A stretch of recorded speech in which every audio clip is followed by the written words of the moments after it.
പെൺകുട്ടികളോടൊരു കാര്യം പറയും. പറഞ്ഞോട്ടെ മോമലി സാറ്, ഈ പ്രണയം എന്ന് പറഞ്ഞാലുണ്ടല്ലോ, അത് ലോകം ഭയങ്കര രസകരമായിട്ടൊക്കെ എഴുതിയതാക്കിയിട്ടുണ്ടെങ്കിലും ഒരാളെ മാത്രം കിനാവ് കണ്ടിരുന്നിട്ട് എന്ത് കാര്യമാണ്? എന്താ നമുക്ക് നേടാനുള്ളത് ഈ ലോകത്തിൽ? ഒരാളെ മാത്രം കിനാവ് കാണുന്നതിൻ്റെ പേരാ പ്രണയം. അങ്ങനെ തന്നെയല്ലേ? മണ്ടു മൂന്ന് ആൾക്കാരെ ആലോചിച്ചുകൊണ്ടിരിക്കാൻ പറ്റുമോ? അതിന് പ്രണയം എന്ന് അറിയില്ലല്ലോ. എന്നാൽ എല്ലാവരോടും നല്ല രീതിയിൽ പെരുമാറി ഒരാളെ പ്രതീക്ഷിച്ചു കൊണ്ടിരിക്കുന്നതിൻ്റെ പേരാണ് സ്നേഹം. പ്രണയത്തേക്കാൾ ഇന്ന് ചർച്ച ചെയ്യുന്നത് സ്നേഹത്തെക്കുറിച്ചാണ്. എല്ലാവരോടും നമുക്ക് സ്നേഹമുണ്ട്. എൻ്റെ മോനോ, ഒരാളെ മാത്രം ആലോചിച്ചാൽ നമ്മൾ സ്കില്ല് പോയി പോകുന്നു. ഞാൻ നെഗറ്റീവ് പറയാൻ നിങ്ങൾ വിചാരിക്കരുത്, ഞാൻ സൈക്കോളജിയാണ് പറഞ്ഞത്. ഇതാ എത്രയോ A+കാരുടെ A+ പോകാൻ കാരണം ഈ ഒരു പറഞ്ഞ സാധനമാണ്. വലിയ വലിയ ആൾക്കാർ തകർന്ന്, ഞാൻ നേരത്തെ പറഞ്ഞില്ലേ, ലോകത്തിൽ ഏറ്റവും പ്രധാനപ്പെട്ടിട്ടുള്ള ഒരാളെ കുറിച്ച്, നെപ്പോളിയൻ ബോണപ്പാർട്ടിനെ കുറിച്ച് ഞാൻ പറഞ്ഞിട്ടില്ല തോന്നുന്നുണ്ട്. ഈ നെപ്പോളിയൻ ബോണപ്പാർട്ട് ലോകം മുഴുവൻ കീഴടക്കാൻ വേണ്ടിയിട്ട് ഒരുപാട് നല്ല പോസിറ്റീവായ ഭരണാധികാരിയായിരുന്നു. പക്ഷെ പോകുമ്പോഴൊക്കെയും പ്രണയിനിക്ക് കത്തെഴുതുമായിരുന്നു. പ്രണയിച്ച് ഇങ്ങനെ മുന്നോട്ട് പോകുന്ന ആ ഒരു കാമുകിക്ക് കത്തെഴുതും. നീ കാണുന്നില്ല ഇതൊന്നും. രസകരമാണ് ആ കാലം വായിക്കാൻ. പോയി പോയി പോയി എനർജറ്റിക്കായി ലോകത്തിൻ്റെ ഒരുപാട്, ആ നിൽക്കുന്ന പർവ്വതം പോലും എൻ്റെ തീരുമാനങ്ങൾക്ക് തടസ്സമായി നിന്നാൽ അതിനെയും തകർത്ത് ഞാൻ എൻ്റെ ലക്ഷ്യത്തിലെത്തുമെന്ന് പറഞ്ഞ് യൂറോപ്പിനെ നോക്കിയിട്ട് അങ്ങേയറ്റം പറഞ്ഞൊരു മനുഷ്യൻ്റെ പേരാണ് നെപ്പോളിയൻ. എന്നിട്ടും അവസാനം തകർന്നത് എങ്ങനെയാണെന്നറിയോ നിങ്ങൾ? ഈ പെണ്ണിനെ കല്യാണം കഴിച്ചു. നെപ്പോളിയൻ്റെ ഹിസ്റ്ററി ഒന്ന് പഠിച്ചു നോക്ക്. 2 വർഷം അവർ ജീവിച്ചുള്ളൂ. 2 വർഷം. അതോടുകൂടി എന്തായി? അവസാനിപ്പിക്കേണ്ടി വന്നു. ഞാൻ പ്രണയത്തിനെതിരെ നിൽക്കാമെന്ന് വിചാരിക്കരുത്. പഠിക്കണ സമയത്ത് ഇതിനൊന്നും എത്തി നോക്കേണ്ട കാര്യമില്ല. പഠിത്തമൊക്കെ കഴിഞ്ഞിട്ട് നല്ല പ്രതിഭകൾ, ഞാൻ അനുവാദം തരില്ല, മെഡിക്കൽ കോളേജിൽ MBBS ഫൈനലിന് പഠിക്കുന്ന കുട്ടികൾക്ക് പ്രണയം തോന്നിയാൽ ആൾ PG എങ്കിലും കഴിഞ്ഞ ആളായിരിക്കും. മെഡിക്കൽ കോളേജിൽ ഒരു PG കഴിഞ്ഞ ഒരാളുണ്ടാവുമല്ലോ. എന്നിട്ട് അത് രക്ഷിതാവിനോട് വന്നിട്ട് പറയണം, എനിക്ക് അയാളെ ഇഷ്ടമാണ്, നിങ്ങളൊന്ന് അന്വേഷിച്ച് വയ്ക്കുന്നു. അല്ലാതെ വാപ്പയും ഉമ്മയും അച്ഛനും അമ്മയൊന്നും അറിയാതെ ദയവ് ചെയ്തിട്ട് നമ്മൾ സ്വന്തം ഡിസിഷൻ എടുക്കരുത്. 3000-ലേറെ കുട്ടികൾ കേരളത്തിൽ നിന്ന് ചാടിപ്പോയി. ആ ചാടിപ്പോയ കുട്ടികൾ ഓരോരുത്തരും തിരിച്ചു വന്നുകൊണ്ടിരിക്കുക. എന്നിട്ട് നമ്മളൊരു സുഹൃത്തുണ്ട് കോഴിക്കോടുള്ള, അദ്ദേഹം ഒരു സ്ഥാപനം ഉണ്ടാക്കുക. എന്താ സ്ഥാപനം? അദ്ദേഹത്തിന് ആ സ്ഥാപനത്തിന് വേണ്ടി ഞാൻ ഖത്തറിൽ പോയിരുന്നു, ഉണ്ടാക്കാൻ വേണ്ടിയിട്ടുള്ള സാമ്പത്തിക ഇതിനും വേണ്ടിയിട്ട്. അപ്പം ഞാൻ ചോദിച്ചത് എന്തിനാണ് ഉണ്ടാക്കുന്നതെന്ന്. അപ്പം പറഞ്ഞു, ഈ തിരിച്ചു വരുന്നവരൊന്നും സ്വീകരിക്കാൻ പെരക്കാർ തയ്യാറല്ല, അതുകൊണ്ട് അവരെ മാറ്റി താമസിപ്പിക്കാൻ വേണ്ടിയിട്ടാണ്. എവിടെ എത്തി കേരളം? നിയോ ലിബറലിസം എന്ന് പറയുന്ന ഒരു ലോകത്തിലൂടെ നമ്മൾ കടന്നു പോവാണ്. അതും കുട്ടികൾ ശ്രദ്ധിക്കേണ്ട ഒരു കാര്യമാണ്. ഈ സ്കില്ലിൻ്റെ ഒക്കെ കൂട്ടത്തിൽ പറഞ്ഞോട്ടെ, നമ്മളിങ്ങനെ ഇമോഷണലായിട്ട് നടക്കുകയാണ്. ഒരാളെ മാത്രം ഇങ്ങനെ ചിന്തിച്ചിരുന്നിട്ട് എല്ലാവരും മറന്നു പോകും. സ്വന്തം പെറ്റ തള്ളയെപ്പോലും മറന്നു പോകുന്നതിൻ്റെ പേരാണ് പ്രണയമെന്ന് നിങ്ങൾ വിളിക്കുന്നതെങ്കിൽ എന്ത് കാര്യം അതിന്? ഇവിടെ എല്ലാ കമ്മ്യൂണിറ്റിയിലും പെട്ട ആൾക്കാരുണ്ട്. ദയവ് ചെയ്തിട്ട് ഈ നിയമപരമായിട്ട് ചിലപ്പോൾ അതൊക്കെ നടക്കുമായിരിക്കാം. പക്ഷേ കോടതിയിൽ ഇവർ പോലും, ജഡ്ജിമാർ പോലും ചോദിക്കാറുണ്ട് അവസാനത്തെ ചോദ്യം ഈ കുട്ടിയോട്, വിധി എഴുതുന്നതിന് മുമ്പ്, മോളെ നിനക്ക് അമ്മയുടെ കൂടെ പോയിക്കൂടെ, അല്ലെങ്കിൽ മോളെ നിനക്ക് ഉമ്മാൻ്റെ കൂടെ പോയിക്കൂടെ? ഈ ജഡ്ജിമാർക്ക് എന്തുണ്ട്? ഹൃദയം എന്ന് പറഞ്ഞ സാധനമുണ്ട്. നിങ്ങളറിയോ, എനിക്കുണ്ടൊരു മോള്. ഓരോ പിതാക്കന്മാരും ഓരോ മാതാക്കളും കണ്ണുലുണ്ണിയെപ്പോലെയാണ് നിങ്ങളെ വളർത്തിയത്. അതുകൊണ്ട് ഇവിടെ ഇരിക്കുന്ന ഓരോ കുട്ടികളോടും ഞാൻ പറയാം, നിങ്ങൾ ഒരിക്കലും അവതാളത്തിലൂടെ പോകരുത്, അപശ്രുതിയിലൂടെ പോകരുത്, ദയവ് ചെയ്തു പോകരുത്. പോയവരാരും രക്ഷപ്പെട്ടിട്ടില്ല. മാതാവിൻ്റെ കണ്ണുനീര് അഗ്നിയാണ്, അത് ഉറ്റി വീഴുന്നത് നീ ശ്രദ്ധിക്കണേ എന്ന് പ്രവാചക തിരുമേനി പഠിപ്പിച്ചിട്ടുണ്ട്. അത് ഉറ്റി വീഴുന്നിടം കത്തിച്ചാമ്പലാകും. മാതാവിൻ്റെ കണ്ണുനീര് ഉറ്റി വീഴുന്നിടം കത്തിച്ചാമ്പലാകുമെന്ന് പഠിപ്പിച്ചിട്ടുണ്ട്. മാതാവ് ചിലപ്പോൾ കാണാനൊന്നും ഉണ്ടാവില്ല. പക്ഷേ നിങ്ങളറിയോ, നിങ്ങളെ ഈ കസിൻ ബ്രദേഴ്സും കസിൻ സിസ്റ്റേഴ്സും, ഈ പറയുന്ന ചങ്ക് ബ്രോസും ചങ്കായിട്ടുള്ള സിസ്റ്റേഴ്സും, നിങ്ങൾ പറയുന്ന ഓരോ ആൾക്കാരും സ്നേഹിച്ചു തുടങ്ങിയത് എന്നാ? നിങ്ങൾ അത്യാവശ്യം കാണാൻ ഭംഗിയുണ്ടെന്ന് കണ്ടപ്പോൾ, അല്ലെങ്കിൽ നിങ്ങൾ പഠിക്കുന്ന ആളാണെന്ന് കണ്ടപ്പോൾ, അല്ലെങ്കിൽ നിങ്ങൾ വേറെന്തെങ്കിലും പ്രതിഭയാണെന്ന് കണ്ടപ്പോൾ നിങ്ങൾ ഇവർ സ്നേഹിച്ചു തുടങ്ങിയിട്ടുണ്ട്. അത് 2 കൊല്ലമായിട്ടുണ്ടാവുള്ളൂ. പക്ഷെ നിങ്ങൾ ഗർഭം ധരിച്ച ദിവസം, ഗർഭിണിയാണെന്നറിഞ്ഞ ദിവസം, ഡോക്ടേഴ്സ് വിധി എഴുതിയ ദിവസം മുതലേ ആ വയറ്റത്ത് ഇങ്ങനെ തലോടിക്കൊണ്ടിരിക്കുന്നൊരു പാവം സ്ത്രീയുടെ പേരാണ് മാതാവ്. അതിന് നിങ്ങൾ ചുരുക്കി കാണല്ലേ. അന്ന് മുതലേ നിങ്ങളുടെ കാലെങ്ങനെയെന്നറിയില്ല, കൈ എങ്ങനെയെന്നറിയില്ല, നിങ്ങളുടെ ഭംഗി എങ്ങനെയെന്നറിയില്ല, നിങ്ങൾക്ക് കണ്ണുണ്ടോ എന്നറിയില്ല, കാതുണ്ടോ എന്നറിയില്ല. അങ്ങനെയും കുട്ടികൾ ജനിക്കുന്നത്. നിങ്ങൾ ഓട്ടിസ്റ്റാണോ എന്നറിയില്ല, ഓട്ടിസം ബാധിച്ച കുട്ടിയാണോ എന്നറിയില്ല, എന്നിട്ടും സ്നേഹിച്ചു. ഞാൻ പറയും, നമ്മളെപ്പോലെയുള്ള കുറച്ച് ബുദ്ധിയുള്ള കുട്ടികളെക്കാൾ നല്ലത് ഓട്ടിസ്റ്റിക് ആയിട്ടുള്ള കുട്ടികളാണ്. എന്താ കാര്യം എന്നറിയോ? നമ്മൾ മാതാവിനെ ചുംബിച്ചിട്ട് എത്ര കാലമായിട്ടുണ്ടാവും? തിരിച്ച് മാതാവ് ഇങ്ങോട്ടും. പെൺകുട്ടികളെ തീരെ ചുംബിക്കാറില്ല, അത് കല്യാണത്തിന് വേണ്ടി മാറ്റി വെച്ചിരിക്കുക. അവൾ മാറ്റി പോകുന്ന സമയത്ത് അപ്പോഴേക്കും എല്ലാവരും കൂടി ഓളെ ക്ലാസ്മേറ്റ്സൊക്കെ കൂടി കൊണ്ടുപോകുമ്പോൾ ഉമ്മാക്ക് എവിടെ ഇതിനൊക്കെ നേരം. ചിലപ്പോൾ ഇപ്പോഴത്തെ കുട്ടികളൊക്കെ വീണ് പോകുന്നത് തന്നെ അമ്മ ഞാൻ പോട്ടെന്ന് പറഞ്ഞിട്ടാണ്. അതിന് മാറ്റി വെക്കല്ലേ. ഇടയ്ക്കിടയ്ക്ക് മക്കൾക്ക് മുത്തം കൊടുക്കുക, മക്കളെ ചാരത്ത് ചേർക്കുക, മക്കളുടെ കൂടെ നടക്കുക. സ്വന്തം പിതാവിനെ കുളം കാണുന്ന സമയത്ത് ഡ്രസ്സൊക്കെ ചേഞ്ച് ചെയ്തതിന് ശേഷം കേട്ടോ, എന്നിട്ടിങ്ങനെ തള്ളിവിടാൻ സ്വാതന്ത്ര്യമുണ്ടാകണം ഈ ലോകത്തിലെ മക്കൾക്ക്. കാരണം വാപ്പ ഒരു എന്താകരുത്, അവർ മർക്കട മുഷ്ടിക്കാരനാകരുത്. പിതാവ് ഒരു സോഫ്റ്റാണ്, പിതാവ് അവൈലബിൾ ആണ്, അതോടൊപ്പം ആക്സസിബിൾ ആണ്. നമുക്ക് ആക്സസ് ഉണ്ടാവണം, അവൈലബിൾ ആയിട്ട് കാര്യമില്ല. വീട്ടിൽ പിതാവുണ്ടാവും, മക്കൾക്ക് ചെല്ലാൻ പേടി. എന്നിട്ട് ആൺകുട്ടികൾ പറയൽ എന്താണ്, ചെറിയ മോനോട് നീ പോയിട്ട് പാനോട് പറഞ്ഞൊക്കെ എനിക്കൊരു 500 റുപ്യ വേണമെന്ന് വളഞ്ഞു തിരിഞ്ഞിട്ടാ പറയാ. എന്തിനിത്? ഏത് ലോകത്തേക്കാണ് നമ്മൾ സഞ്ചരിക്കുന്നത്? നമുക്ക് പിതാവിനോട് കാര്യം പറയാൻ പറ്റണം, നല്ല രീതിയിൽ സൗമ്യമായി. പിതാവ് നമ്മുടെ ഫ്രണ്ടാണ്. എല്ലാ അർത്ഥത്തിലുള്ള ഫ്രണ്ടാക്കാൻ കഴിയില്ലെങ്കിൽ പോലും നമ്മുടെ ഫ്രണ്ടാണ്. ആ ഒരർത്ഥത്തിൽ നമ്മൾ മുന്നോട്ട് കൊണ്ട് ഒരു മക്കളും മാതാപിതാക്കളെ കരയിപ്പിക്കരുത്. അതിനും കൂടിയിട്ടുള്ളതാണ് ഇത്തരം സ്ഥാപനങ്ങൾ. ഈ എംപയർ കോളേജ് എന്നും അത് ശ്രദ്ധിക്കാറുണ്ട്, വളരെ ശ്രദ്ധിച്ചത് മുന്നോട്ട് പോകാറുണ്ട്. ഇവരൊക്കെ അതിൻ്റെ വാല്യൂസ് കീപ്പ് ചെയ്യുന്ന ആൾക്കാരാണ്. ഏത് ആളുകളിൽപ്പെട്ട ആൾക്കാരായാലും. ഏതമ്മയാ കരയാതിരിക്കുക? എൻ്റെ അടുത്ത് കേരളത്തിലൊരു പക്ഷേ ഇത്തരം കേസുകൾ വരുന്ന ഏറ്റവും കൂടുതൽ വരുന്ന ഒരാൾ ഞാനുമായിരിക്കും, സൈക്കോളജിസ്റ്റുകളുടെ കൂട്ടത്തിൽപ്പെട്ട ഒരാൾ. ഞാനൊരു പെൺകുട്ടിയോട് പറഞ്ഞു, മോളെ നീ ഒന്ന് പിന്മാറും എങ്ങനെയെങ്കിലും. അവൾ മുസ്ലിം കുട്ടിയാണ്, ഇപ്പുറത്തൊരു നമ്പൂരി പയ്യനാണ്. ആ നമ്പൂരി പയ്യൻ്റെ അമ്മ ഇങ്ങനെ കൈകൂപ്പിയിട്ട് എന്നോട് പറയാം, സാറേ എനിക്ക് ആകെ ഒരു മോനേ ഉള്ളൂ, അവനെ എനിക്ക് തിരിച്ചു തരണം സാർ. ആ മാതാവിൻ്റെ കരച്ചിൽ എവിടെ കൊണ്ടുപോയി തീർക്കും? ഈ പയ്യനെ എത്ര കിനാവ് കണ്ട് വളർത്തിയതായിരിക്കും. എന്തിനാ നമ്മൾ ഈ മാതിരി പണിക്കൊക്കെ നിൽക്കണം? എന്നിട്ട് അതിന് വേറെ കുറേ പേരുകൾ വിളിക്കുക, അറബിയിലുള്ള പേരും സംസ്കൃതത്തിലുള്ള പേരും വിളിക്കുക. എന്തിനിത്? ഒരു പെൺകുട്ടിയും എന്താക്കരുത്, അങ്ങനെ പോകാൻ പാടില്ല. ഒരു ആൺകുട്ടിയും പോകാം. നിയമം ചിലപ്പോൾ അതിനെ സാധൂകരിക്കുന്നുണ്ടാകാം, ആരും അതിനെ പ്രൊമോട്ട് ചെയ്യുന്നില്ല. കാരണം വേദനിപ്പിച്ചുകൊണ്ട് ഇറങ്ങിപ്പോകരുത് നമ്മൾ. അതുകൊണ്ട് അതും കൂടി ശ്രദ്ധിക്കണം. പ്രണയം എന്ന് പറയുന്നത് ഉണ്ടാകേണ്ടത്, അങ്ങനെ ഒരു സാധനം ഉണ്ടെങ്കിൽ അത് ഉണ്ടാകേണ്ടത് പ്രൊഫഷണലി ലോഞ്ച് ചെയ്തതിന് ശേഷമാണ്. ഞാൻ എൻ്റെ പ്രിയപ്പെട്ട സരിത്തിനെ ഓർക്കുന്നു. ഞങ്ങളുടെയൊക്കെ കൂട്ടത്തിൽ ചെറുപ്പത്തിൽ വളർന്നു വന്ന പയ്യൻ. അവനിപ്പോൾ IB-യിലാണ്, ഇൻ്റലിജൻസ് ബ്യൂറോയിലാണ്. ഇൻ്റലിജൻസ് ബ്യൂറോൻ്റെ ടെസ്റ്റ് കഴിഞ്ഞിട്ട് അവനിപ്പോൾ പാർലമെൻറ്റിൽ. അതേപോലെ തന്നെ അവൻ്റെ വൈഫ്, ഈ സരിത്തിൻ്റെ വൈഫ്, അവൾ ഇൻ്റർനാഷണൽ എയർപോർട്ടിൽ, ഇന്ദിരാഗാന്ധി എയർപോർട്ടിൽ IB വിങ്. IB ക്യാമ്പിന് പോയ സമയത്ത് അവിടുന്ന് കണ്ട് പ്രണയിച്ചു, കല്യാണം കഴിച്ചു. അതിനൊരു സ്റ്റാറ്റസ് ഉണ്ട്. അവരെ പിന്നെ ഐസ്ക്രീം കഴിക്കാൻ അങ്ങോട്ട് പോവുക, ബൈക്കുമ്പോൾ ഇങ്ങോട്ട് പോയ, കടപ്പുറത്ത് പോയിരിക്കെ, ഇങ്ങനെയുള്ള കാര്യങ്ങൾക്കൊന്നും പോവാതെ ഇൻ്റലക്ച്വലി കാര്യങ്ങൾ മനസ്സിലാക്കി രണ്ടാളും ഒന്നിക്കുമെന്ന് വിചാരിച്ചിട്ട് പ്രണയിച്ചു. ഞാൻ അനുവാദം തരില്ല. ഇത് ഈ ചെറുപ്പത്തിലെ ഇങ്ങനെ +1 കഴിഞ്ഞ് ഡിഗ്രി ഫസ്റ്റ് ഇയർ ആയിട്ടുള്ളൂ, അപ്പോഴേക്കും ഇങ്ങനെ 3ാമത്തെ പ്രണയം, 4ാമത്തെ പ്രണയം, അത് കഴിഞ്ഞ് 5ാമത്തെ പ്രണയം. ഇതാ കുറേ കുട്ടികൾ ചിരിക്കുന്നുണ്ട്, പല ആൾക്കാരും അങ്ങനെ. ഇവിടെ അല്ലെങ്കിലും കൂട്ടുകാരികളിലൊക്കെ ഉണ്ടായിട്ടുണ്ടാവും. ഞാൻ കണ്ടിട്ടുണ്ട് ഒരു പെൺകുട്ടിയെ, അവരെ പറയുന്ന പേരെന്നെ ബട്ടർഫ്ലൈസ് മൈൻഡ് എന്നാണ്. ബട്ടർഫ്ലൈസ് മൈൻഡ് എന്ന് പറഞ്ഞാൽ വലിയ അടങ്ങറാണ് കുട്ടികളെ. 16ാമത്തെ ആകെ ആൾ +1 ആയിട്ടുള്ളൂ, 16ാമത്തെ ആളെ പ്രണയിച്ച കുട്ടീൻ്റെ എൻ്റെ അടുത്ത് കൗൺസിലിംഗ് കൊണ്ടുവന്നിട്ട് 16 ആൾക്കാർ. അവളിങ്ങനെ എണ്ണി പറയാം, ഷുക്കൂർ, നൗഫല്, അവര്. ഇതെന്ത് പ്രണയം? അതുകൊണ്ട് നമ്മളെ സംബന്ധിച്ചിടത്തോളം നമ്മൾ വളരെ പ്രതിഭകളായിട്ട് എന്നിട്ട് നിങ്ങൾ ആ പ്രതിഭയായി നിൽക്കുമ്പോൾ ആളുകൾ ഇങ്ങോട്ട് സ്നേഹിക്കട്ടെ. അല്ലാതെ നമ്മളാണ്ട് പോയിട്ട് ഡോ നിനക്ക് എന്നെ പറ്റിയോ എന്നറിയണേ പിന്നാലെ പോകല്ലേ. നിങ്ങൾ പ്രതിഭയായിട്ട് നിൽക്ക്, ആളുകൾ നിങ്ങളെ തേടി വരും.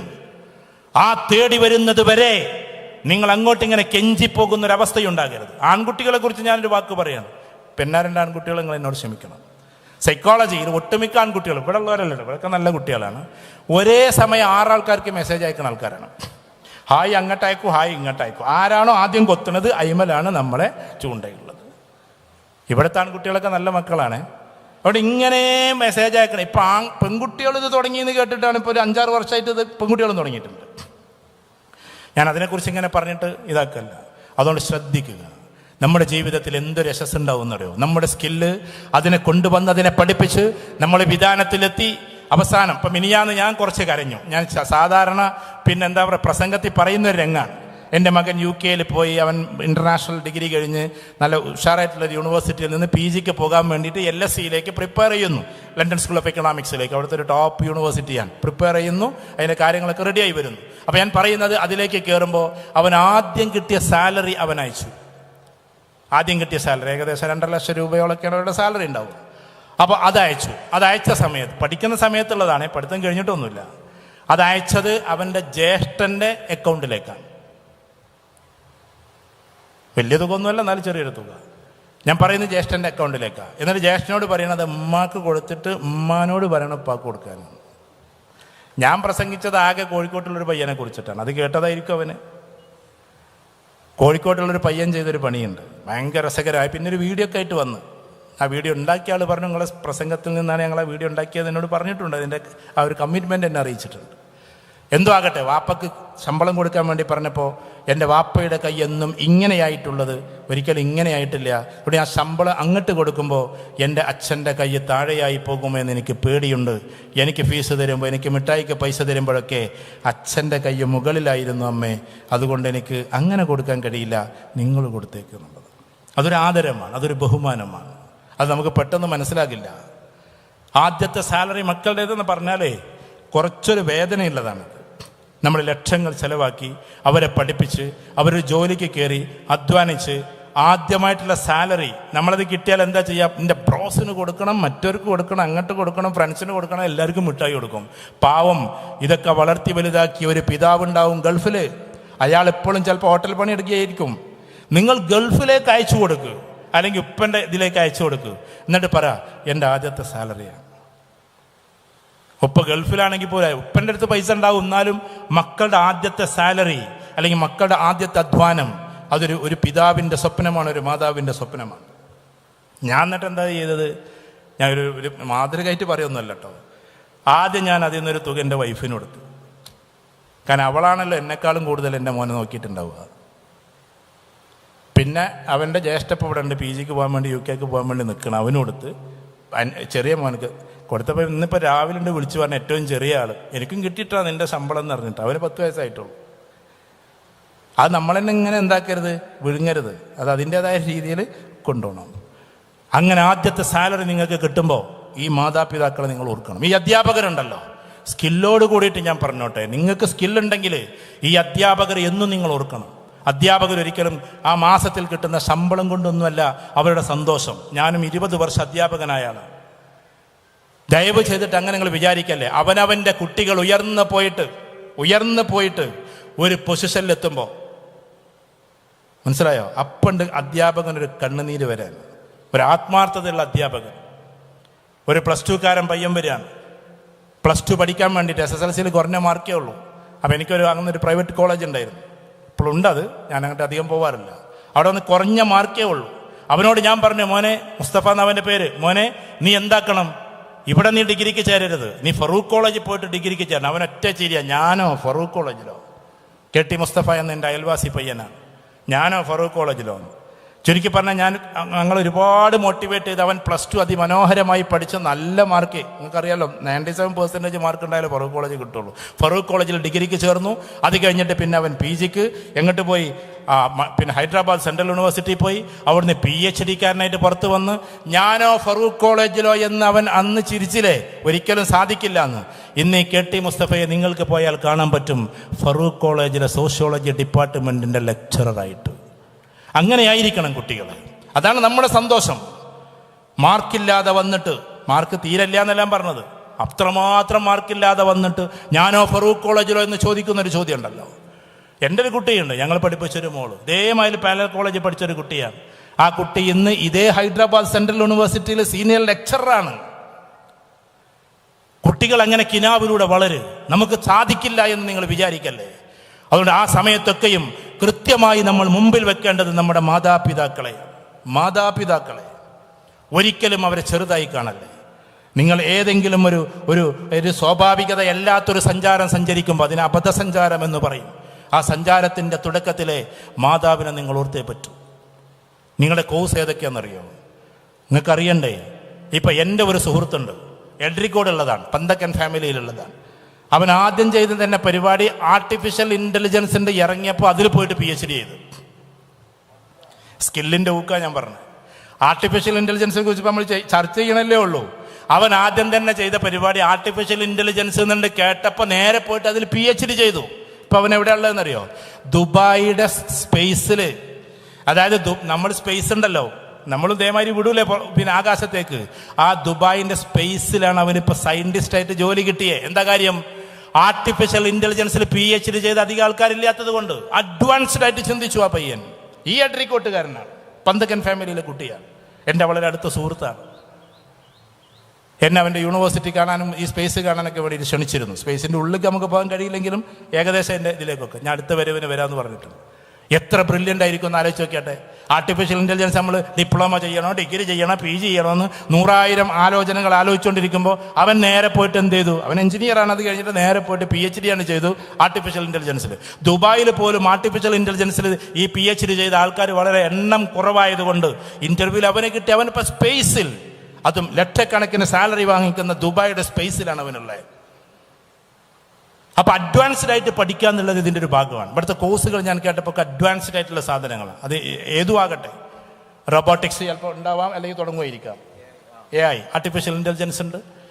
ഇതൊക്കെ ആധുനിക കാലഘട്ടത്തിലെ കോഴ്സുകളാണ്. നമ്മളത് പഠിച്ചു കഴിഞ്ഞിട്ട് ആ ഒരു ലോകത്തിലേക്ക് നമ്മൾ എത്തണം, ലോകതലത്തിലേക്ക് നമ്മൾ എത്തണം. ഞാൻ പറയുന്നു, നിങ്ങൾ ലോകത്തിൽ ഏകദേശം വരുന്ന 180 186 പല രാജ്യങ്ങളും പറയപ്പെടുന്നു ഫ്ലാഗ് ഹോസ്റ്റിംഗ് ഉള്ളത്. അപ്പൊ ചുരുക്കി പറഞ്ഞാൽ അത്തരം രാജ്യങ്ങളിലേക്ക് ചേക്കേറിക്കോ. പക്ഷെ അപ്പോഴും നമ്മൾ വാല്യൂസിനെ കാക്കണം. വാല്യൂസ് ഇല്ലാതെ പോകരുത്. നമ്മൾ വിചാരിക്കുന്നത് പോലെയല്ല. നമ്മുടെ നാട്ടിലല്ലേ മഫ്ത വേണോ വേണ്ട എന്നൊക്കെയുള്ള ചർച്ച. കാംബ്രിഡ്ജിൽ ഞാൻ കണ്ടിട്ടുണ്ട്, ഓക്സ്ഫോർഡിൽ കണ്ടിട്ടുണ്ട്, ലണ്ടൻ സ്കൂൾ ഓഫ് എക്കണോമിക്സിൽ കണ്ടിട്ടുണ്ട്. ഇതെല്ലാം ഇട്ട് നടക്കുന്ന, പർദ്ദയണിഞ്ഞ് നടക്കുന്ന പെൺകുട്ടികൾ. നമ്മുടെ നാട്ടിൽ അതൊക്കെ ചർച്ചയുള്ളൂ. അതുകൊണ്ട് അവനവൻ്റെ വേഷവിധാനങ്ങൾ, അവനവൻ്റെ സംസ്കാരങ്ങൾ, ഇതൊക്കെയാകാം സൗഹൃദപരമായ അന്തരീക്ഷത്തിലൂടെ. അല്ലാതെ ക്യാമ്പസിനാകെ അടിച്ച് പൊളിച്ച് ഇടിച്ച് മിന്നിയിട്ടാണ് ഫസ്റ്റ് ഡേ. നിങ്ങളൊന്ന് ആലോചിച്ച് നോക്കിയാട്ടെ, കുട്ടികളുടെ ഫസ്റ്റ് ഡേൻ്റെ അന്ന് എന്തായിരുന്നു പണ്ടൊക്കെ ക്യാമ്പസിലുണ്ടായിരുന്നു എന്നറിയോ? എന്തായിരുന്നു ക്യാമ്പസിലുണ്ടായിരുന്ന പാട്ടും കൂത്തും. ഒരു പയ്യൻ എൻ്റെ അടുത്ത് കൗൺസിലിംഗ് കൊണ്ട് കുറേ മുമ്പ്. എന്നിട്ട് അവൻ പറഞ്ഞു, സാർ ഞാൻ നന്നായിട്ട് മയക്കുമരുന്ന് ഉപയോഗിക്കും. എടാ എങ്ങനെയാടാ നീ ഇത് തുടങ്ങിയത്? അവനെ കാണാൻ തന്നെ നല്ലൊരു മുഞ്ചുള്ള പയ്യനാണ്. നീ എങ്ങനെ ഇത് തുടങ്ങി? ഫസ്റ്റ് ഡേയുടെ അന്ന്. കോഴിക്കോട് അറിയപ്പെടുന്ന എഞ്ചിനീയറിംഗ് കോളേജാണ്. അവിടുത്തെ വെൽക്കം ഡേയുടെ അന്ന് എന്നെ സീനിയർ കുട്ടികൾ കടപ്പുറത്തേക്ക് കൊണ്ടുപോയി. ആ കടപ്പുറത്ത് കൊണ്ടുപോയിട്ട് എന്താക്കി? ഞങ്ങളെ കൊണ്ട് കഞ്ചാവ് വലിപ്പിച്ചു, പിന്നെ പല മരുന്നുകൾ ഉപയോഗിപ്പിച്ചു. അപ്പം എങ്ങനെയാ നിങ്ങളിത് ഫസ്റ്റ് തന്നെ തരുമ്പോൾ എങ്ങനെ ഇതിങ്ങനെ പറയാ? അവർ നിങ്ങൾക്ക് റിജക്റ്റ് ചെയ്തുകൂടായിരുന്നോ? അപ്പോൾ ആ കുട്ടി പറഞ്ഞു, സാർ അവരെ ചെയ്ത കാര്യം എന്താണെന്ന് വെച്ചാൽ കടപ്പുറത്ത് കൊണ്ടുപോയി എല്ലാവരോടും കണ്ണടക്കാൻ പറഞ്ഞു. ഞങ്ങളത് സീനിയേഴ്സിൻ്റെ എന്തെങ്കിലും റാഗിങ് ആയിരിക്കും എന്ന് വിചാരിച്ച് ഞങ്ങൾ കണ്ണടച്ചു. നാക്ക് നീട്ടാൻ പറഞ്ഞു. ഒരു മനുഷ്യനെ മയക്കുമരുന്നിലേക്ക് ക്ഷണിക്കുന്ന ഒരൊറ്റ മിനിറ്റ്, അല്ലെങ്കിൽ ഫ്രാക്ഷൻ ഓഫ് സെക്കൻഡ്സ് എന്ന് പറയുന്നത് പോലെ ജസ്റ്റ് സെക്കൻഡ്സ്. കുട്ടികൾ വെറുതെ കണ്ണടച്ചു. 4-5 പിള്ളേർ നാക്ക് നീട്ടാൻ പറഞ്ഞ് നാക്ക് നീട്ടി, അപ്പത്തേക്കും വെച്ചു കൊടുത്തു. ഇവൻ പറയാണ്, അത് വെച്ചതോട് കൂടിയിട്ട് ഞങ്ങൾ വേറെ ലോകത്തേക്ക് പോയി. പിന്നെ ഡെയിലി ഉപയോഗിക്കാൻ ഞങ്ങൾക്ക് തോന്നി. അവസാനം നഷ്ടപ്പെട്ടെല്ലാമായി. നിങ്ങൾക്ക് യൂട്യൂബിൽ ഒരു പയ്യനെ കാണാൻ പറ്റും, ഈ പട്ടാമ്പിയിലുള്ള. അവനവൻ്റെ അച്ഛന് നേരെ, ഉപ്പക്ക് നേരെ കഠാര ഉയർത്തിയിട്ടുണ്ട്. 3-4 തവണ പാറപ്പുറത്തുനിന്ന് ചാടിയിട്ട് ആത്മഹത്യ ചെയ്യാൻ നോക്കിയിട്ടുണ്ട്. സാലിയൻസ് എന്ന് പറയുന്ന ഇതിലേക്ക് കയറിപ്പോയിട്ട്. അവസാനം ഇപ്പം അവനെല്ലാം മാറിയിട്ട് നല്ല ഉഷാറായിട്ട് ക്ലാസ് എടുത്തുകൊണ്ടിരിക്കുകയാണ്. ഒരിക്കലും നിങ്ങൾ മയക്കുമരുന്ന് അടിക്കരുതേ എന്ന് പറയാം. ഞാൻ ഇവിടെ ഈ ക്യാമ്പസിൽ നിങ്ങൾക്കത് ഒരിക്കലും ലഭ്യമല്ല, അല്ലെങ്കിൽ ആ ഒരു ലോകത്തേക്ക് പോകില്ല. പക്ഷേ എവിടെയെങ്കിലുമൊക്കെ നിങ്ങളുടെ നാട്ടിലോ അല്ലെങ്കിൽ ഓരത്തോ ചാരത്തോ ഇതിൻ്റെ എന്തെങ്കിലും ഒന്നുണ്ടെങ്കിൽ നിങ്ങൾ അതിൽ നിന്ന് മെല്ലെ വിട്ടു നിൽക്കണം. അറിയാതെ നമ്മളതിൽ പെട്ടുപോകും. ഇന്നാളൊരു പയ്യനെ കൗൺസിലിംഗ് നടത്തുമ്പോൾ അവൻ പറഞ്ഞത്, സാർ ഇതിനിപ്പോൾ അങ്ങോട്ട് പോകുമെന്നും വേണ്ടത് ഇങ്ങോട്ട് വരുന്ന. ഞാൻ ചോദിച്ചു, അതെങ്ങനെയാണ്? ഞങ്ങൾക്ക് വരെ ഈ ഐഡിയാസ്, പോലീസുകാർക്ക് ഐഡിയാസ് പഠിപ്പിച്ചു കൊടുക്കുന്ന കഞ്ചാവ് കച്ചവടക്കാരെന്ന് പറഞ്ഞ പോലെ. കാരണം പോലീസുകാർക്ക് ആദ്യം കഞ്ചാവ് കച്ചവടം അറിയില്ലല്ലോ, അവരെ ചെയ്തിട്ടില്ലല്ലോ. ഇതൊക്കെ പഠിപ്പിച്ചു കൊടുക്കുന്ന കള്ളന്മാർ തന്നെയാണ്. ഇതേപോലെ ഈ ആളുകളെ നമുക്കിത് പഠിപ്പിച്ചു തരാം, എങ്ങനെ അത് കിട്ടുകയെന്ന്. അപ്പോൾ അവൻ പറഞ്ഞു, സാർ ഇത് ഇന്ന സൈറ്റിൽ കയറി അങ്ങോട്ട് അയച്ച് പൈസ അയച്ചു കൊടുത്തു കഴിഞ്ഞാൽ ഈ സാധനം വരും. എന്നിട്ട് നമ്മുടെ ഷോപ്പിൻ്റെ അടുത്ത് ഉള്ളൊരു ഏതെങ്കിലും ഒരു സ്ഥലത്ത് അത് വെക്കും. എന്നിട്ട് അവരത് ഫോട്ടോ എടുത്തിട്ട് നമുക്ക് ഗൂഗിളിൽ അയച്ചു തരും. നമ്മളതിനനുസരിച്ച് ആ ഗൂഗിളിലെ മാപ്പ് അനുസരിച്ച് പോയി ഈ സാധനം എടുത്തിട്ട് പോരാ. ഇതിനിപ്പോൾ പുറത്തൊന്നും പോകണ്ടാറുണ്ട്. വീട്ടിലേക്ക് മയക്കുമരുന്ന് വരുന്ന ഒരു കാലം. അതുകൊണ്ട് എൻ്റെ പ്രിയപ്പെട്ട കുട്ടികളോട് ഞാൻ ഭീതിപ്പെടുത്തല്ല, ഭയപ്പെടുത്തല്ല. അത്തരം ഏതെങ്കിലുമൊക്കെ ഇതൊക്കെ എപ്പോഴാണ് തുടങ്ങാമെന്നറിയോ? നിങ്ങളുടെ ബർത്ത്ഡേയുടെ അന്ന്. ഇതൊക്കെ എന്നാ തുടങ്ങാമെന്നറിയോ? നിങ്ങളുടെ ഏതെങ്കിലുമൊക്കെ ഇതേപോലെ ഫ്രഷേഴ്സ് ഡേയുടെ അന്ന്. ഇതൊക്കെയാണ് ക്യാമ്പസുകൾ നടക്കുന്ന കൂത്താട്ടങ്ങൾ. അതൊന്നുമില്ലാതെ അതിമനോഹരമായി നിങ്ങളെ പ്രൊട്ടക്റ്റ് ചെയ്ത ആ വാല്യൂസിലൂടെ എനിക്ക് അത്ഭുതം തോന്നിയത്, ഇവിടെ വാല്യൂസിന് വേണ്ടിയിട്ട് ഒരു അധ്യാപകരുണ്ട് എന്ന് പറഞ്ഞപ്പോൾ ഇതൊന്നും ഇപ്പോൾ ക്യാമ്പസിൽ സാധാരണ കാണാത്തൊരു സാധനമാണ്. ഏതായിരുന്നാലും ആ വാല്യൂസിലൂടെ നിങ്ങളെ കുട്ടികളെ കൊണ്ടുപോകാൻ. അതുകൊണ്ട് എൻ്റെ മക്കളെ, നിങ്ങൾ എന്തായാലും സ്കില്ലിലൂടെ വളർന്നു പോയിക്കോ. ലോകത്തിലെ ഏകദേശം കാണുന്ന യൂറോപ്പോ അമേരിക്കയോ ഏത് ഭാഗത്തേക്ക് പോയാലും നല്ല ചാൻസസ് ഉള്ള ഒരു ജോബാണ് നിങ്ങൾ ഈ പറയുന്ന എല്ലാ കാര്യങ്ങളും. അതിൽപ്പെട്ടതാണ്. ലോജിസ്റ്റിക്സ് അതിൻ്റെ ഉദാഹരണമാണ്. ലോജിസ്റ്റിക്സ് ഞാൻ ഡെയിലി ചെയ്യുന്ന ഒരാളാണ്. ഡെയിലി അല്ലെങ്കിൽ മാസത്തിൽ ഇങ്ങനെ ഒരു അസൈൻമെൻറ്റ് ചെയ്യുന്ന ഒരാളാണ്. അതിനൊരുപാട് കാര്യങ്ങൾ ശ്രദ്ധിക്കാനുണ്ട്. അതിൽ ലൈസൻസ് മുതൽ അതിൻ്റെ പേപ്പേഴ്സ് മുതൽ അതിൻ്റെ നമ്മുടെ ഗോഡൗൺ മുതൽ അതേപോലെ തന്നെ അതിൻ്റെ എല്ലാ കാര്യങ്ങളും അതിൻ്റെ മൂവ്മെൻറ്റ് മുതൽ ഓരോന്നും പേപ്പർ വൈസ് ശരിയാക്കി പോയാൽ അപാര സാധ്യതയുള്ള ഒരു ലോകമാണ്. കാരണം നമ്മുടെ നാട്ടിൽ ബെൻസ് എത്തുന്നത് അല്ലെങ്കിൽ നമ്മുടെ നാട്ടിൽ റോൾസ് റോയ്സ് എത്തുന്നത് ആ ഇട്ട സ്ഥലത്ത് നിന്നത് കയറാനുള്ള പെർമിഷൻ മുതൽ ഈ രാജ്യവും ആ രാജ്യവും തമ്മിലുള്ള പെർമിഷൻ മുതൽ അവരുടെ പാക്ട് മുതൽ അതിനെക്കുറിച്ച് പഠിച്ച് സ്റ്റെപ്പ് ബൈ സ്റ്റെപ്പായിട്ട് ഷിപ്പിലാണെങ്കിൽ അങ്ങനെ, ഫ്ലൈറ്റിലാണെങ്കിൽ അങ്ങനെ, അല്ലെങ്കിൽ കാർഗോയിലാണെങ്കിൽ അങ്ങനെ, ഇതൊക്കെ തീരുമാനിച്ച് വരുന്നതിൻ്റെ പേരാണ് ലോജിസ്റ്റിക്സ്. അപ്പം ചില കുട്ടികൾക്ക് തോന്നും എന്നാൽ പിന്നെ അതെടുത്താൽ മതിയായിരുന്നു. ഈ കുട്ടികൾക്ക് തോന്നലാണ്. ഇത് ചെയ്തിരിക്കുന്ന കുട്ടികൾക്ക് തോന്നുന്നു അതെടുത്താൽ മതിയായിരുന്നു. പാരാമെഡിക്കൽ കോളേജിലുള്ള കുട്ടികൾക്കാണ് കൂടുതൽ കൺഫ്യൂഷൻ ഉണ്ടാകുന്നത്. കുറേ ആണ്ട് ചെയ്യുമ്പോൾ പറയും അതായിരുന്നു നല്ലത്. അതെല്ലായിടത്തുള്ള ചിന്തയാണ്. ബിഫാം ചെയ്യുന്ന കുട്ടികൾക്ക് തോന്നും ഒപ്റ്റോമെട്രി ചെയ്ത് നല്ലത്. ഒപ്റ്റോമെട്രി ചെയ്യുന്നവർക്ക് തോന്നുന്നത് റേഡിയോളജി ആയിരുന്നു നല്ലത്. അത് കഴിഞ്ഞവർക്ക് തോന്നുന്നു അനസ്തേഷ്യ ആയിരുന്നു നല്ലത്. ഇങ്ങനെ തോന്നൽ എല്ലാവർക്കും ഉണ്ട്. ഇനിയിപ്പോൾ ഈ ജോയിൻ ചെയ്തതിൽ ലോകത്തിലൊരിക്കലും കോഴ്സിനല്ല സ്കോപ്പ്. ഈ വാക്കുകൾ അങ്ങനെ തന്നെ പഠിച്ചു വെച്ചോ, മനസ്സിൽ കുറിച്ച് വെച്ചോ. ലോകത്തിലൊരിക്കലും കോഴ്സിനല്ല സ്കോപ്പ്, വ്യക്തിക്കാണ്. വ്യക്തികൾ ടോപ്പായാൽ അവരെ തേടിയിട്ട് ജോബ് എത്തും. ഹൂക്കിംഗ് പേഴ്സണാലിറ്റി എന്നതിന് പറയാം. ഹൂക്കിംഗ് പേഴ്സണാലിറ്റി. ചില ആൾക്കാർ ഭയങ്കരമായിട്ട് ഉയർന്നു പോകുമ്പോൾ ആൾക്കാർക്ക് അവർ ആവശ്യം ഉണ്ടാവും. അവിടുന്ന് 5 ലക്ഷം സാലറി കിട്ടുന്നുണ്ടെങ്കിൽ ഇപ്പുറത്തേക്ക് 7 ലക്ഷത്തിന് ക്ഷണിക്കും. അവിടുന്ന് 7 ലക്ഷം കിട്ടുമ്പോൾ ഇവിടുന്ന് 10. അപ്പോൾ നമ്മൾ എത്തിക്സും വാല്യൂസും കീപ്പ് ചെയ്യണമെന്നുള്ളൂ. 2 വർഷത്തേക്ക് അവിടെ അഗ്രിമെൻ്റ് എഴുതി കഴിഞ്ഞാൽ എന്ത് ഇനി 10,000 രൂപ തരാമെന്ന് പറഞ്ഞാലും ലക്ഷക്കണക്കിന് തരാമെന്ന് പറഞ്ഞാൽ നമ്മൾ ഏൽക്കരുത്. കാരണം ആ ടൈം ഫ്രെയിം കഴിഞ്ഞിട്ടേ നമ്മൾ മറ്റുള്ളതിലേക്ക് പോകാവൂ. ടൈം ഫ്രെയിം കഴിയുന്നതിന് മുമ്പേ 6 മാസം മുമ്പേ എന്താക്കണം, നമ്മൾ നോട്ടീസ് കൊടുക്കണം. അങ്ങനെ കാരണം നമ്മളെ കൾച്ചർ ഇവാലുവേഷൻ എന്ന സാധനമുണ്ട്. ഞാൻ കുട്ടികൾക്ക് എല്ലാം കൂടി പറയല്ല. കൾച്ചർ ഇവാലുവേഷൻ എന്ന് പറഞ്ഞിട്ടുണ്ടെങ്കിൽ നമ്മൾ ഏത് ട്രാക്കിലൂടെ കടന്നു വന്നു എന്ന് അവർ നോക്കും. അതുകൊണ്ട് ആ കമ്പനി പോയി, ഈ കമ്പനി പോയി, ആ കമ്പനി പോയി, അങ്ങനെ പോയി കഴിഞ്ഞ ഒരു കുട്ടിക്ക് പിന്നെ ഒരിക്കലും എവിടെയും കയറാൻ കഴിയില്ല. അതുകൊണ്ട് ആ വാല്യൂസ് കീപ്പ് ചെയ്യുന്ന ആളുകൾക്ക് മാത്രമേ അത് പറ്റൂ. അതുകൊണ്ട് സ്കിൽ ഓറിയന്റേഷനിലൂടെ കടന്നു പോവുക. സ്കില്ലുകൾ എന്തൊക്കെയാണ് വളരെ ഷോർട്ടാക്കിയിട്ട് പറയാം. ലോകത്തിൽ ഏറ്റവും കൂടുതൽ ആധികാരികമായി പറയുന്ന സ്കില്ലൊന്ന് റെഫറൻസ് സ്കില്ലാണ്. ദയവ് ചെയ്തിട്ട് നിങ്ങൾ റെഫർ ചെയ്യാതിരിക്കല്ലേ. എന്തെങ്കിലും ഒരു കാര്യം കേൾക്കുമ്പോൾ റെഫറൻസിലേക്ക് പോകാതെ ഒരിക്കലും നിങ്ങൾ ഇരിക്കരുത്. അവനവൻ പഠിച്ചത് മാത്രം ചെയ്യല്ല, അതിൻ്റെ അപ്പുറത്തേക്ക് ഇപ്പുറത്തേക്കൊക്കെ റെഫർ ചെയ്യുക. മറ്റൊന്നാണ് റെഫറൻസ് സ്കില്ല് കഴിഞ്ഞാൽ ഡാറ്റ ഇൻ്റർപ്രിട്ടേഷൻ. അതിമനോഹരമായി ഡാറ്റകൾ ഇൻ്റർപ്രിറ്റ് ചെയ്യേണ്ടി വരും. ഇപ്പോൾ നിങ്ങൾക്ക് എന്തെങ്കിലും ഒരു മെഡിസിനിലോ മറ്റുള്ള കാര്യങ്ങൾ ആളുകളെ പറഞ്ഞു മനസ്സിലാക്കി കൊടുക്കേണ്ടി വരും. അതിനാണ് ഡാറ്റ ഇൻ്റർപ്രിട്ടേഷൻ എന്ന് പറയുക. അതേപോലെ തന്നെ എന്തുണ്ട് ഡാറ്റ ഇൻ്റർപ്രിട്ടേഷൻ, അനലിറ്റിക് റീസണിങ്, പെട്ടെന്ന് അനലൈസ് ചെയ്യാനുള്ള കപ്പാസിറ്റി, അത് വേറൊരു സ്കില്ലാണ്. Analytic reason, critical evaluation. എന്തെങ്കിലും സിറ്റുവേഷൻ വന്നു കഴിഞ്ഞാൽ ആ ക്രിട്ടിക്കലി അതിനെ ഇവാലുവേറ്റ് ചെയ്തുകൊണ്ട് ഡിസിഷൻ എടുക്കാൻ നിങ്ങൾക്ക് പറ്റണം. Last skill decision making capacity. ഇന്നൊരു അസുഖം തന്നെ ഉണ്ട് സൈക്കോളജിയിൽ. അതിൻ്റെ പേരെന്താണെന്നറിയോ? ഡിസൈഡോഫോബിയ എന്നാണ്. ഇപ്പം അടുത്തിടെ മാധ്യമത്തിൽ വലിയൊരു ലേഖനം തന്നെ വന്നിരുന്നു അതിനെക്കുറിച്ചിട്ട്. ഡിസൈഡോഫോബിയ എന്താ അതിൻ്റെ അർത്ഥം?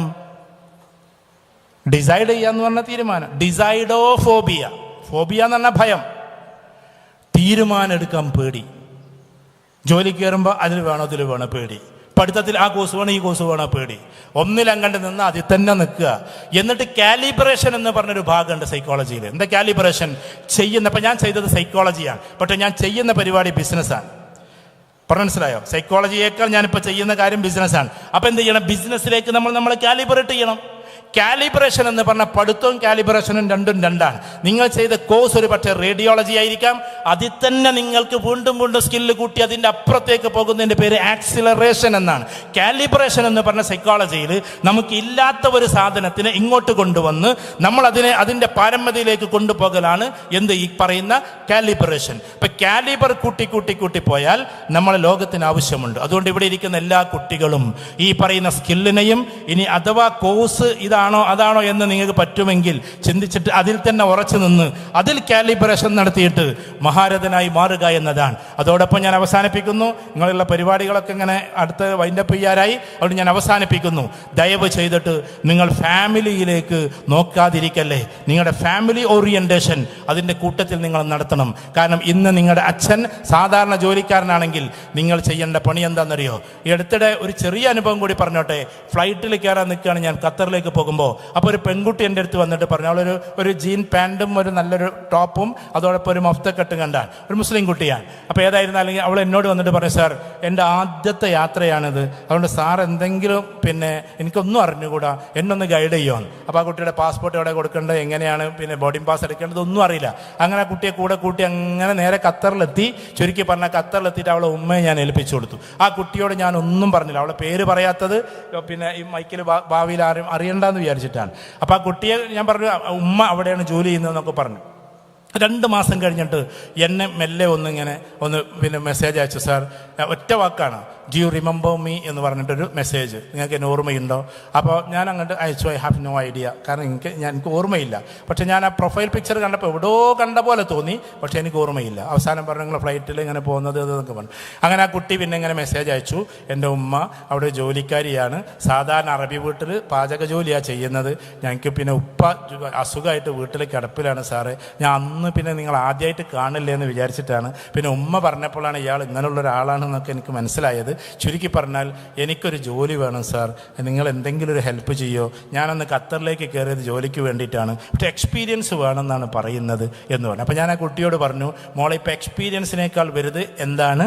എക്സ്പെർട്ടൈസാണ്. നമുക്ക് കൂടി പറഞ്ഞിട്ട് അവസാനിപ്പിക്കുകയാണ്. എന്താണ്? എക്സ്പീരിയൻസ് അല്ല പ്രധാനം, എക്സ്പീരിയൻസിനേക്കാൾ വലുത് എക്സ്പെർട്ടൈസാണ്. ഉദാഹരണത്തിൽ ഒരു സ്കൂളിൽ ഒരു സാധാരണ ഒരു അധ്യാപകൻ, അയാൾ 10 കൊല്ലം അവിടെ പഠിപ്പിച്ചു, അത് എക്സ്പീരിയൻസ് ആണ്. പക്ഷെ അയാളെ കൊണ്ട് വേറൊന്നും ചെയ്യാൻ കഴിയില്ല. എക്സ്പെർട്ടൈസ് എന്ന ഓരോ വർഷത്തിലും തൻ്റെ സ്കില്ലിനെ കൂട്ടി നമ്മളതിൽ എക്സ്പെർട്ടായി മാറുന്നതിൻ്റെ പേരാണ്. ആ ഒരു വിഷയത്തിൽ മാത്രമല്ല, പലതിലും എക്സ്പെർട്ടായി മാറുന്നതിൻ്റെ പേരാണ് എക്സ്പേർട്ട് എന്നതുകൊണ്ട് ഉദ്ദേശിക്കുന്നത്. അതുകൊണ്ട് ലോകത്തിന് ഇന്ന് എക്സ്പീരിയൻസ്ഡ് പേഴ്സണാലിറ്റി അല്ല വേണ്ടത്, എക്സ്പെർട്ട് ആയിട്ടുള്ള ആളുകളാണ് വേണ്ടത്. അവിടെ എക്സ്പെർട്ട് ആയിട്ടുള്ള എന്തെങ്കിലും കാര്യങ്ങൾ നിന്നിലുണ്ടോ എന്ന് ചോദിച്ചു. അതൊക്കെ അയച്ചു. ഒന്ന് ചുരുക്കി പറഞ്ഞാൽ, ഞാൻ എൻ്റെ ഫ്രണ്ട്, എല്ലാവരും കൂടി എന്നെ വിളിക്കരുത് കേട്ടോ, ഞാൻ എൻ്റെ ഒരു ഫ്രണ്ടിനെ വിളിച്ചു. അവനവിടെ അമേരിക്കൻ ഹോസ്പിറ്റലിൽ വർക്ക് ചെയ്യാണ്, അവനതിൻ്റെ മാനേജറായിട്ട് വർക്ക് ചെയ്യാണ്. ഞാൻ പറഞ്ഞു, ഈ കുട്ടിക്ക് നിങ്ങളൊരു ജോലി അവിടെ കൊടുക്കുമെന്ന് ചോദിച്ചു. ഖത്തറിലേക്ക് കയറിയാൽ പറഞ്ഞു, ആയിക്കോട്ടെ, നിങ്ങൾ പറഞ്ഞതല്ല ഞാൻ കൊടുക്കാമെന്ന് പറഞ്ഞു. ചുരുക്കി പറഞ്ഞാൽ വലിയൊരു സാലറിക്ക് ആ കുട്ടി, അതായത് ആ ഉമ്മക്ക് പെട്ടെന്ന് അടുത്ത മാസം തന്നെ നാട്ടിലേക്ക് പോരാൻ പറ്റുന്ന രീതിയിൽ വലിയൊരു സാലറിക്ക് ആ കുട്ടി അവിടെ കയറ്റുകയും ചെയ്തു. അതിൻ്റെ കാരണം എന്താണെന്നറിയോ? ഈ കുട്ടി നന്നായിട്ട് ഇംഗ്ലീഷ് സംസാരിക്കും, ആളുകൾ നന്നായിട്ട് പെരുമാറാൻ കഴിയും, നന്നായിട്ട് പക്വതയുള്ള മോളാണ്. അതുകൊണ്ട് നമുക്ക് സജസ്റ്റ് ചെയ്യാൻ പറ്റി. ലോകത്തിൽ എവിടെ പോയാലും ആ പറയുന്ന സർട്ടിഫിക്കറ്റിനേക്കാൾ, ലോകത്തിൽ അറിയപ്പെടുന്ന എല്ലാ സർട്ടിഫിക്കറ്റിനേക്കാളും പ്രാധാന്യം നിങ്ങൾ മനസ്സിലാക്കുക, ഉറപ്പായിട്ടും അത് സ്കില്ല് തന്നെയാണ്. അതിനേക്കാൾ വലിയ പ്രാധാന്യം ടൈം നോക്കാതെ മനുഷ്യരെ സ്നേഹിച്ചുകൊണ്ടുള്ള പാഷൻ എന്ന് പറയുന്ന കാര്യമാണ്. അതിനേക്കാൾ അപ്പുറത്ത് 4ാമത്തെ സ്റ്റേജിൽ നിൽക്കുന്ന വാല്യൂസാണ്. എവിടെ പോയാലും ആ വാല്യൂസ് കീപ്പ് ചെയ്യുന്ന, അഥവാ ഡോക്ടേഴ്സ് ഓപ്പറേഷന് വേണ്ടിയിട്ട് സ്റ്റെതസ്കോപ്പ് ഒക്കെ ഇട്ടിട്ട് അങ്ങോട്ട് കയറി സർജിക്കൽ സാധനങ്ങളൊക്കെ വന്ന് ഇതെല്ലാം വന്നിട്ട് നിൽക്കുന്ന സമയത്ത് അവിടെ പാവം ഒരാൾ നിൽക്കുന്നുണ്ട്. ആ ഓപ്പറേഷൻ ചെയ്യപ്പെടുന്ന കുട്ടിയുടെ പിതാവ് അവിടെ ഇങ്ങനെ നിങ്ങളൊന്ന് സ്റ്റക്കാവണം, എന്നിട്ട് പോയിട്ട് പറയണം, ബേജാറാവണ്ട കേട്ടോ, നമ്മളെന്താക്കുന്നുണ്ട്, ശ്രദ്ധിക്കുന്നുണ്ട് കേട്ടോ. അയാളെ ഒന്ന് തലോടുമ്പോഴാണ് അത് പാഷനാകുന്നത്, അത് വാല്യൂസ് ആകുന്നത്. അല്ലാതെ ഈ പിതാവിനോട് ഓപ്പറേഷനൊക്കെ കഴിഞ്ഞിട്ട് സോറി കേട്ടോ, ദൈവത്തിനോട് നമുക്ക് ഒന്നും കാണിക്കാൻ കഴിയില്ലല്ലോ, ദൈവം തിരിച്ചുകൊണ്ടുപോയി എന്ന് പറയുന്ന ആൻസറല്ല അയാൾ പ്രതീക്ഷിക്കുന്നത്. പകരം അയാളെ ആശ്വസിപ്പിക്കുന്ന, സ്കാനിങ്ങിന് പോയി കഴിഞ്ഞാൽ അയാളെ ആശ്വസിപ്പിക്കുന്ന, റേഡിയോളജിക്ക് പോയി കഴിഞ്ഞാൽ അയാളെ ആശ്വസിപ്പിക്കുന്ന, ഭാവിയിൽ നമ്മൾ ഉയർന്നു പോയാൽ ഈ സമൂഹത്തിലെ പാവപ്പെട്ടവർക്ക് ഗുണകരമാകുന്ന ഒരു കുട്ടിയായിട്ട് നമ്മൾ മാറിയേ പറ്റൂ. അങ്ങനെ നമുക്ക് ഇന്നൊരു ജസ്റ്റ് പ്ലഡ്ജൊന്നും ചെയ്യിപ്പിക്കുന്നില്ല, നല്ല നോളജോടെ, നല്ല സ്കില്ലോടെ, നല്ല പാഷനോടെ, നല്ല വാല്യൂസോടെ ഞങ്ങളിവിടെ പഠിക്കാൻ തയ്യാറാണ് എന്ന് ആദ്യത്തെ ദിവസം തന്നെ നമുക്കൊന്നങ്ങോട്ട് ഒരു വല്ലാത്തൊരു ഇതിലേക്കൊന്നൊരു ഉറച്ച തീരുമാനം എടുത്താലോ? ഉറപ്പല്ലേ? എല്ലാവരും ഒന്ന് എഴുന്നേറ്റാട്ടെ കുട്ടികൾ. ഞങ്ങൾ അങ്ങനെ പഠിക്കാം നിൽക്കട്ടോ, വെറുതെ എഴുന്നേൽക്കണ്ട. ഞങ്ങൾ ഈ പറഞ്ഞ പോലെ നല്ല നോളജിലും നല്ല സ്കില്ലിലും നല്ല പാഷനിലും നല്ല വാല്യൂസിലും ഈ ക്യാമ്പസിൻ്റെ എല്ലാ കൾച്ചറും കീപ്പ് ചെയ്തുകൊണ്ട് അതിമനോഹരമായി മാതാപിതാക്കളുടെ സ്വപ്നങ്ങൾക്കനുസരിച്ച് സമൂഹത്തിൽ പ്രതിബദ്ധതയുള്ള, രാഷ്ട്രത്തോട് പ്രതിബദ്ധതയുള്ള, ലോകത്തിലെ ഏറ്റവും ടോപ്പ് റേഞ്ചിലേക്ക് ഉയരുന്ന ഒരു ഗ്രേറ്റ് പേഴ്സണാലിറ്റി ആയിട്ട് മാറും എന്ന് നല്ലൊരു ചടുലമായൊരു ഉറപ്പ് വെച്ചിട്ടൊന്ന് എഴുന്നേറ്റാട്ടെ കുട്ടികളൊക്കെ. ഇപ്പോൾ ഇവിടെ പഠിക്കാൻ ഫസ്റ്റ് ഇയറിൽ വന്ന് അതിന് എഴുന്നേൽക്കാനൊന്നും മടിക്കണ്ട, എഴുന്നേൽക്കാൻ ഞാൻ സെക്കൻഡ് ഇയർ ആവണമെന്ന് കാത്തുക്കണ്ട. ആദ്യത്തെ പ്രാവശ്യം തന്നെ ദാ ഈ കുട്ടികൾ തയ്യാറാണ്. എൻ്റെ പ്രിയപ്പെട്ട രക്ഷിതാക്കളോട്, നിങ്ങളിനി ഇവരെ സ്നേഹിച്ചേ പറ്റൂ, നിങ്ങൾ ഇവരെ സ്വപ്നം കണ്ടേ പറ്റൂ, എല്ലാ സൗകര്യങ്ങളും ചെയ്തു കൊടുത്തേ പറ്റൂ. ഭാവിയിൽ ഇവർ ഉയർന്നു പോകുമ്പോൾ നിങ്ങളിലേക്ക് തിരിച്ചു വരണമെങ്കിൽ എന്നും ചുംബനം കൊടുത്തേ പറ്റൂ. എല്ലാ അർത്ഥത്തിലുമുള്ള ഭാവുകങ്ങൾ ഈ മക്കൾക്ക് നൽകുന്നു. നല്ല രീതിയിൽ ഇൻവോൾവ് ചെയ്യുന്ന, സ്നേഹിക്കുന്ന പാരൻ്റായി നമ്മൾ മാറി ഭാവിയിൽ അവരൊരു പൊസിഷനിലെത്തിയിട്ട് ഇങ്ങനെ നിൽക്കുമ്പോൾ അറിയാതെ കണ്ണുകൾ നനക്കുന്ന രക്ഷിതാക്കളായി മാറാൻ, അതേപോലെ അധ്യാപകരായി മാറാൻ നമുക്ക് സാധ്യമാകട്ടെ. നിങ്ങൾക്കെല്ലാവർക്കും 1000 അഭിവാദ്യങ്ങൾ നൽകിക്കൊണ്ട്, നിങ്ങൾ ഈ പഠിക്കുന്ന കോഴ്സെല്ലാം ലോകത്തിന് ഏറ്റവും അനിവാര്യമായതാണ്, ഏറ്റവും നല്ല ക്യാമ്പസിൽ നിങ്ങൾ എത്തിയതുമാണ്. ഇവരോടൊപ്പം നിങ്ങൾ കൂടി ലോകത്തിൻ്റെ നെറുകയിലേക്ക് ഉയരട്ടെ എന്ന പ്രാർത്ഥനയോടെ ഞാൻ എൻ്റെ വാക്കുകൾ ഉപസംഹരിക്കുന്നു. നിങ്ങൾക്ക് നന്ദി. Have a nice day all of U.